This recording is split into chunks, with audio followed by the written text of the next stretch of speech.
Lucknow cab driver और साथ ही साथ प्रियदर्शनी नारायण यादव जो एक थप्पड़बाज गर्ल थी, उसका मामला आपके सामने है। और जैसे कि हमने आपको पहले बताया था कि रिपोर्ट्स में ये बात सामने आ रही है कि 13 सितंबर को पेशी होनी है। और पेशी होनी थी इसलिए क्योंकि सारद अली सिद्दीकी जो हैं उनके ऊपर एक धारा लगाई गई थी 151। ये धारा तब लगाई जाती है जब शांति भंग करने का आरोप किसी पर लगता है, और इस धारा के खिलाफ उन्होंने याचिका दायर की थी क्योंकि ये धारा बेबुनियाद थी। जिस तरह से प्रियदर्शनी नारायण यादव ने उन्हें गाड़ी से बाहर खींचा था और लगातार 22 थप्पड़ जड़ दिए थे, और उसके बाद कुछ पुलिस कर्मियों ने, जिनके नाम हम आपको बता रहे हैं, मोहम्मद मन्नान, महेश दुबे और साथ ही साथ एक पुलिसकर्मी और थे जिसका नाम हिरेन सिंह है, इन तीनों ने कैब ड्राइवर के ऊपर उल्टा कार्रवाई कर दी थी। हालांकि कैब ड्राइवर जो पीड़ित थे उनके ऊपर कार्रवाई के बजाय उनकी बात सुननी चाहिए थी, लेकिन ऐसा नहीं हुआ था। चूंकि सामने एक लड़की थी और लड़की काफ़ी रसूखदार थी, कुछ पॉलिटिकल लिंक थे, तो इसके चलते लखनऊ पुलिस में ये बात सामने आई थी कि बंथरा थाने में कैब ड्राइवर पर ही उल्टा केस कर दिया गया था और 151 की धारा लगा दी गई थी। वहीं जो अब एक वीडियो सामने आई है वो चौंकाने वाली है। दरअसल अपनी एक वीडियो में कैब ड्राइवर ये कहते हुए नजर आ रहे हैं कि वो इस टाइम दर दर भटक रहे हैं, क्योंकि आज 13 तारीख है और आज उनकी डेट थी और इस डेट पर फैसला आ सकता था। कंफर्मेशन नहीं थी कि 151 को लेकर शायद ये धारा उनके ऊपर से हटा दी जाए, लेकिन ऐसा नहीं हुआ। उनको एक नई डेट दे दी गई 1 तारीख की। जी हाँ, अब 1 अक्टूबर को उन्हें कोर्ट में दोबारा से पेश होना है और उससे पहले एक और डेट है जो कि 18 तारीख है। आपको बता दें कि सारद अली सिद्दीकी की जो लीगल टीम है उन्होंने एक विवेचना डाली थी 156 के तहत। 156 क्या होती है आपको ये भी बताते चलते हैं। 156 की धारा का इस्तेमाल 156(4) का तब किया जाता है जब कोई पुलिस अधिकारी अपने अधिकारों का गलत इस्तेमाल करता है या फिर पुलिस अधिकारी आपकी FIR दर्ज करने से मना कर देता है। तो ऐसे में कई गंभीर आरोप पुलिस कर्मियों पर लगे थे। जैसे कि पहली बात तो उन्होंने पीड़ित पक्ष की बात नहीं सुनी थी और जेंडर इक्वालिटी की हम बात करते हैं, लेकिन एक जेंडर को ध्यान में रखते हुए उन्होंने पूरी सुनवाई कर दी थी। दूसरा आरोप ये लगा था कि हिरेन सिंह, महेश दुबे और साथ ही साथ मोहम्मद मन्नान गाली गलौज करते हुए नजर आए थे, और साथ ही उन्होंने इस बात से भी इनकार कर दिया था जब सारद अली सिद्दीकी ने उनसे कहा था कि मुझे कुछ खाने के लिए दे दीजिए, तो खाने की चीज़ भी कोई मुहैया नहीं करवाई गई थी। रात 1 बजे तक कैब ड्राइवर उनसे गुहार लगाते रहे थे कि पैसे ले लीजिए लेकिन कुछ ला दीजिए, लेकिन ऐसा कुछ भी सहयोग नहीं किया गया था। और ऐसे में सीधा सीधा राइट बनता है किसी विक्टिम के पास कि वो जाकर 156 के तहत विवेचना दायर कर सकता है, जिसके तहत आगे की लीगल कार्रवाई होती है। वहीं इस पूरे मामले में जो अब तक की सबसे चौंकाने वाली बात है वो सामने आई है। दरअसल सबसे पहले 394 एक धारा लगाई गई थी और उस धारा में यह आरोप लगाया गया था प्रियदर्शनी नारायण यादव पर कि प्रियदर्शनी ने छीना झपटी की है और 600 रुपये कैब ड्राइवर के निकाल लिए हैं और साथ ही साथ उनका मोबाइल तोड़ दिया है, उनकी गाड़ी के दोनों मिरर्स तोड़ दिए हैं। पहले आपको बता दें सारे सबूत मिल गए थे।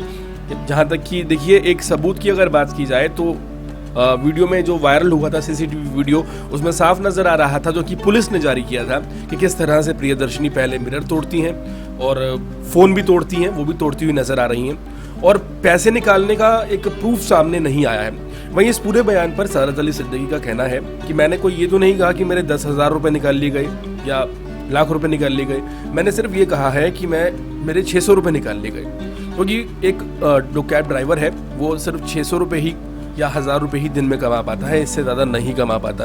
वहीं वो कह रहे हैं कि अगर मुझे ये कहना होता कि लूटपाट की बात मेरी झूठ होती तो मैं कितने भी रुपए का दावा कर सकता था, लेकिन मैंने सिर्फ ईमानदारी से उतने ही रुपए का दावा किया जितने रुपए मेरे निकाले गए थे। लेकिन पुलिस ने चार्जशीट में इस धारा को हटा दिया। लूटपाट की धारा को हटाने के बाद एक विवेचना के तौर पर एक विवेचना लगाई गई, जिसमें 18 तारीख को अब सुनवाई होनी है और वहाँ पर तीनों पुलिस वाले जो कि हिरेन सिंह, मोहम्मद मन्नान और महेश दुबे हैं, वो सामने आएंगे या नहीं आएंगे, ये सोचने वाली बात है। लेकिन इससे पहले हैरान करने वाली बात यह है कि प्रियदर्शनी नारायण यादव ने अपना एक बयान बदल दिया है और एक चौंकाने वाला नया बयान सामने आया है। प्रियदर्शनी नारायण यादव का कहना है कि जो सबूत सामने आया है फोन तोड़ने का, उसके दौरान फोन उनके हाथ से गलती से छूट गया था, उन्होंने फोन नहीं तोड़ा है और फोन नहीं टूटा है।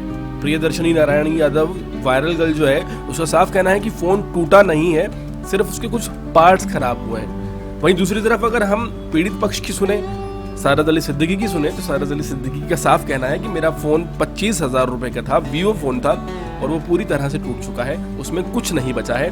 और इस बात का पुख्ता सबूत ये है कि सारद अली सिद्दीकी ने एक नए फोन की तस्वीर, एक बिल्कुल ब्रांड न्यू फोन जिसका बॉक्स भी नजर आ रहा था, उनकी लीगल टीम उन्हें भेंट करती हुई नजर आ रही थी, उन्होंने वो तस्वीर दिखाई थी। अगर फोन पूरी तरह से ना टूटा होता तो फिर नए फोन की क्या जरूरत पड़ती, और वो ऐसे बुरे समय में जब उन्हें वकीलों को भी पैसे देने पड़ रहे हैं, रोजगार भी नहीं है और दर के धक्के खा रहे हैं, वो नया फोन क्यों उधार पर खरीदते।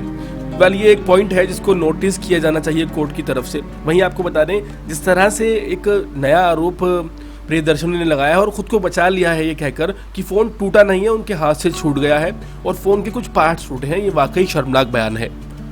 आपको बता दें कि एक तरफ जहां ये उम्मीद की जा रही थी कि जो प्रियदर्शनी नारायण यादव हैं वो इस बीच माफ़ी मांग लेंगे, क्योंकि एक लंबा अंतराल, आप समझिए कि 45 दिन हो चुके हैं, 45 दिन से ज़्यादा हो चुके हैं, इतना समय हो गया है, तो जाहिर सी बात है कि माफ़ी मांगनी बनती है।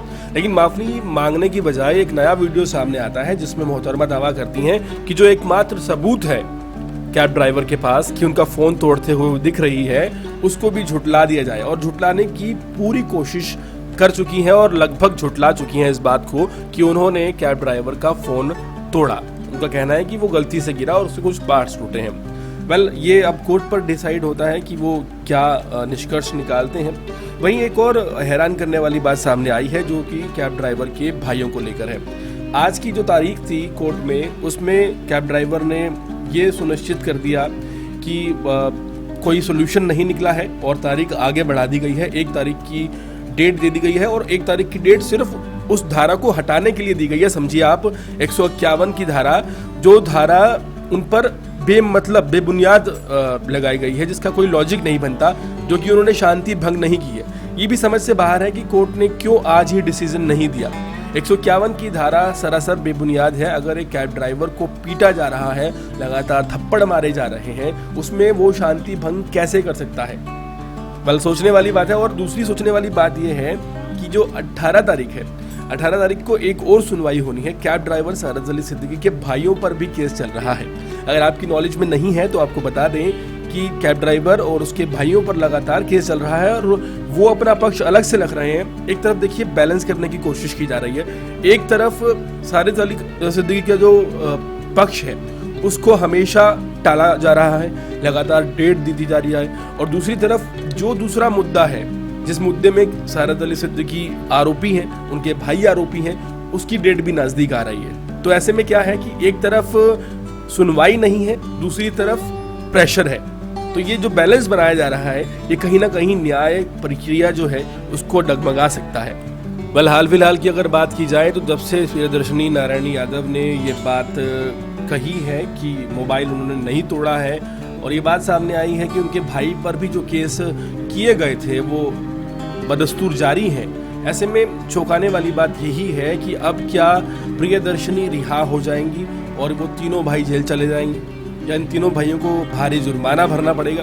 बहुत से सवाल लगातार जहन में आते हैं, लेकिन तारीख पे तारीख लगातार लगी हुई है। पहले 18 तारीख है इस महीने की, उसके बाद 1 तारीख है। ये 2 डेट्स हैं जिन डेट्स पर शायद कुछ बड़ा फैसला सामने आए, जिसका जाहिर है कि इंतज़ार है। वहीं दूसरी बात ये भी है कि पॉलिटिकल प्रेशर बहुत ज़्यादा बढ़ चुका है, और ऐसे में एक इंसान जो लगातार बेरोज़गारी की मार झेल रहा है, वो अपने अपमान का जो मुआवजा मांग रहा है, जो कि इस रूप में है कि सिर्फ जो जिसने गलत किया है उसको सज़ा दी जाए, तो वो भी उसे नहीं मिल पा रहा है। हाल फिलहाल 18 तारीख की जो विवेचना है वो सामने आनी है, और देखना होगा कि क्या सारद अली सिद्दीकी के भाइयों के ऊपर से भी केस हट जाता है, क्या सारद अली सिद्दीकी के ऊपर से धारा 151 हटा ली जाती है, क्या प्रियदर्शनी नारायण यादव जो है कह रही है कि मोबाइल उन्होंने नहीं तोड़ा है, क्या इस बात को मान लिया जाता है, या फिर उनकी सभी बातें मान ली जाएंगी कि सही कह रही हैं वो कि इंटरनेशनल ड्रोन्स आते हैं, उनका पीछा पूरा गैंग कर रहा है, 300 लोगों ने उन्हें घसीटा है और बहुत दूर तक मारते हुए ले गए हैं। क्या सुनवाई होती है, किस तरह से सुनवाई होती है, इस पूरे केस पर भारत की नज़र है, इस पूरे केस पर भारत की जनता की नज़र है। कि आखिर क्या होगा। अगर फैसला पक्ष में नहीं भी आता है, अगर फैसले में दिखता है कि पक्षपात हुआ है, तो भी भारत इस केस को नहीं भूलेगा। तो गुजारिश है उन सभी अधिकारियों से, उन सभी लोगों से जो पैरवी कर रहे हैं इस केस की, कि निष्पक्ष जांच करें। किसी भी तरह के दबाव में, किसी भी तरह के दबाव में आने की बिल्कुल भी ज़रूरत नहीं है, क्योंकि इस केस की बात सिर्फ एक सारत अली सिद्दीकी और प्रियदर्शनी नारायणी यादव नहीं है। इस केस के ऊपर पूरे देश की जनता का विश्वास टिका है। इस विश्वास को ना खराब होने दें। हमारी यही उम्मीद है कि जो भी फैसला आएगा, देर आए दुरुस्त आए। देश और दुनिया की तमाम खबरों से जुड़े रहने के लिए हमारे चैनल को सब्सक्राइब करना बिल्कुल ना भूलें, ताकि आप तक पहुंचता रहे हमारा हर लेटेस्ट अपडेट।